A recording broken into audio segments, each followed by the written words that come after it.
David Martinez, I'm so happy you could join us on the ICT newscast. A pleasure to be here.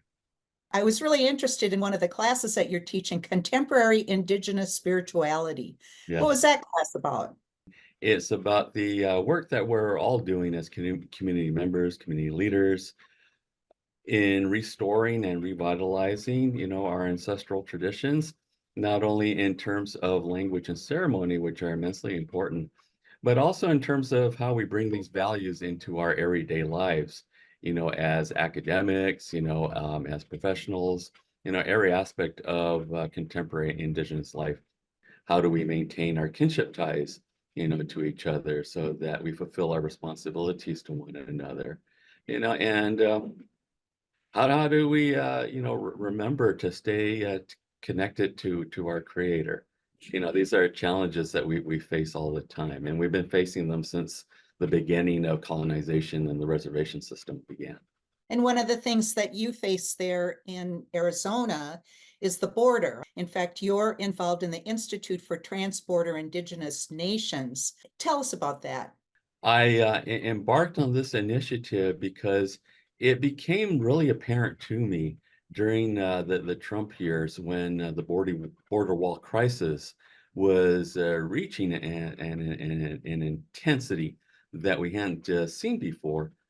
Amidst all of the uproar over what this wall was doing to the environment, what it was doing to people's human rights, regardless of background, when it came to the O'odham, especially Thon O'odham and Hyachet O'odham, and related to both communities, it was really apparent to me that a lot of Americans were only hearing about us for the first time, that the border is actually Indian land and that there are still Indian people who are impacted by this political imposition. And what does that do to a tribe's concept of nationhood? I mean, you've got relatives south of the border, right? I do. I do. And they're relatives that, in my case, I haven't seen in a long time.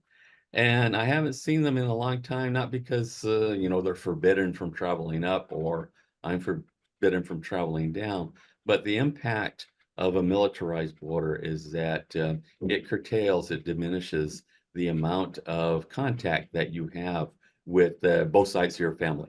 I'm in Nebraska, and I'm pretty far from the border. However, my governor, Pillen, Mhm. sent National Guard down to the border, and I am from South Dakota, and Governor Nome sent the National Guard down to the border. What is that like? Well, you just feel under siege. I mean, if you're a native person, if you're a Mexican person, if even if you were born and raised in the United States, you're still connected, black by blood and culture, to people on both sides of the border. So when political leaders like the governors you named, are sending armed troops down to your homeland. I don't care who says they're in political control of Arizona, this is all them land. So when you hear that armed troops are being sent down to the border, they're really being sent down to occupy your homeland. And why are they here? They want to police people who look a lot like you. And so I do not feel safe in my own backyard. And we're also hearing about drug cartels too. Yeah, it's a problem. And I mean, it is the case, and it's documented that unfortunately we do have community members, who give in to the temptation for what they think will be easy money. And so, as added to the social issues that we as sovereign nations have to address, and it's also created a political problem for us in getting back to the way in which the border has divided our community.